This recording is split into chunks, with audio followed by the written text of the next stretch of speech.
Yo, what's going on, everyone? Welcome back to another video. My name is Union. So, these past few days, I've been getting a lot of messages and DMs on Twitter, Discord, pretty much everywhere, asking me to make a proper tutorial for the Reaver farm that you guys saw in episode 5. Now, before this video does start, I want to give a huge shout out to 2211 and Death Diamond for helping me work on this mob farm with this idea of mine, because without their help, none of this would have been possible. So huge fucking shout out to those guys. And I also want to say a big thanks to Tal for showing me a way to improve upon the base design right here, which I'll be showing after we build the mob farm. So keep that in mind while we're going through this. And if you want to do the improvements, make sure to build it around 40 blocks above where you're going to originally make it, because it's going to require a little bit of height. Now that all that is out of the way, it's time to tell you the items you're going to need to build this mob farm. So, apart from obviously some building blocks, you're going to need 20 glass, 5 snow, 1 redstone block, 4 redstone torches, 6 powered rails, 5 normal rails, 1 activator rail, 1 minecart, 1 water bucket, 9 ooze buckets, and you don't need all 9 buckets on you immediately. You could just make 2 or 3 and make multiple trips to the source, 9 signs, and 5 leaves. Now, once you get all those supplies gathered up, we can move on to making the mob farm.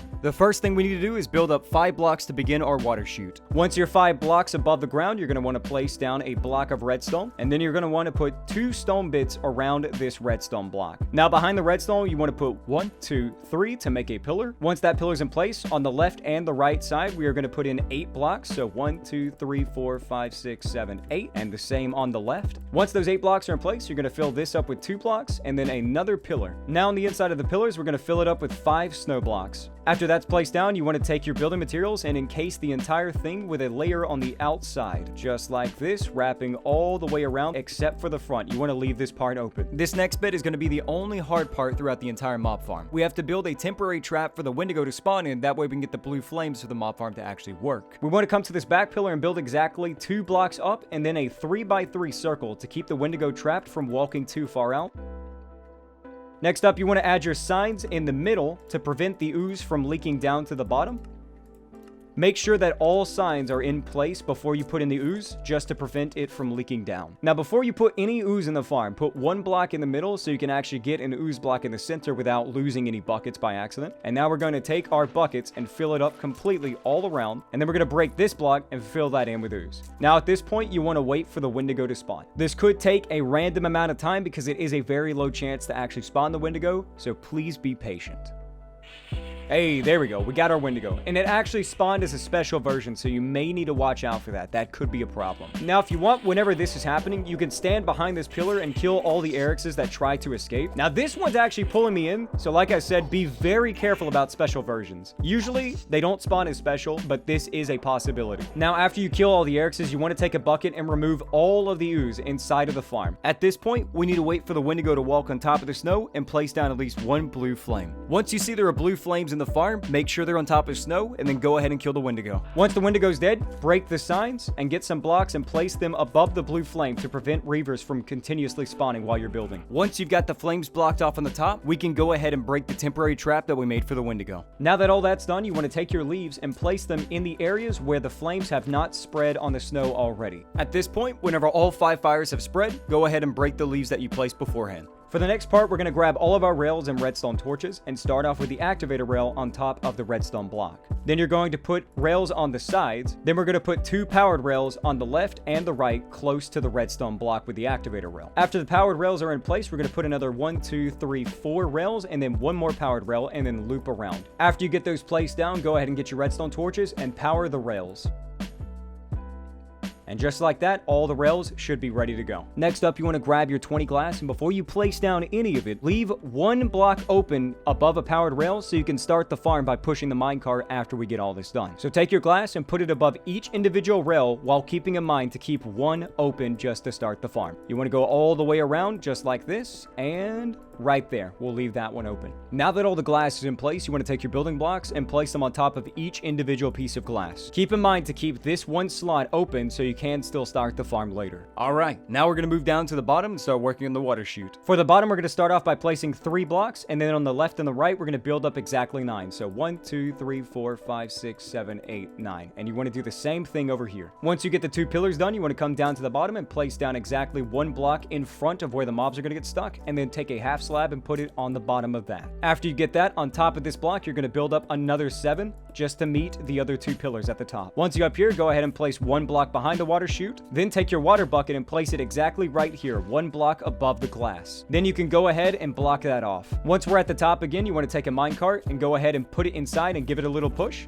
and then close it off with your glass and your building blocks. Now that that's contained, we want to put 1 block here and then 1 block over here. And now we want to break the stone above the fire. But while you're breaking it, make sure to place another block as soon as you do it. So if a reaver does spawn, they don't start flying out and attacking you. So do it exactly like this.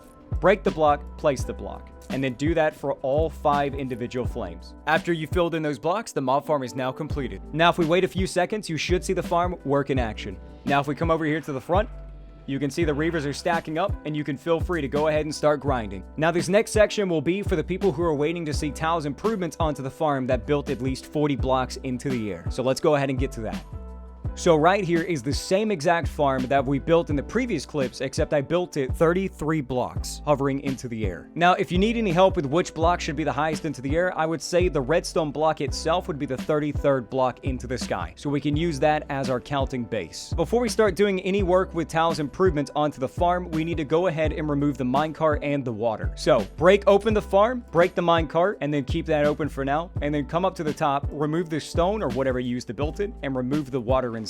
Then we're ready to begin the new improvements. For the first change, we need to come down here to the water chute, open up the middle block, and then remove the half slab and then build it down to meet the rest of the bottom of the pillars. At this point, we're going to move to the back of the water chute, and remember how the redstone block was the 33rd block into the air? We're going to be using the redstone block as the first to count down, and on top of that, we're going to add the 5 blocks from the pillar below it. So this right here would be 6 blocks long with the redstone block included. What we need to do is go another 27 blocks down to reach the 33rd block height. And this needs to be done on each individual pillar. So I'm going to go ahead and speed up the footage of me placing 27 blocks on each corner.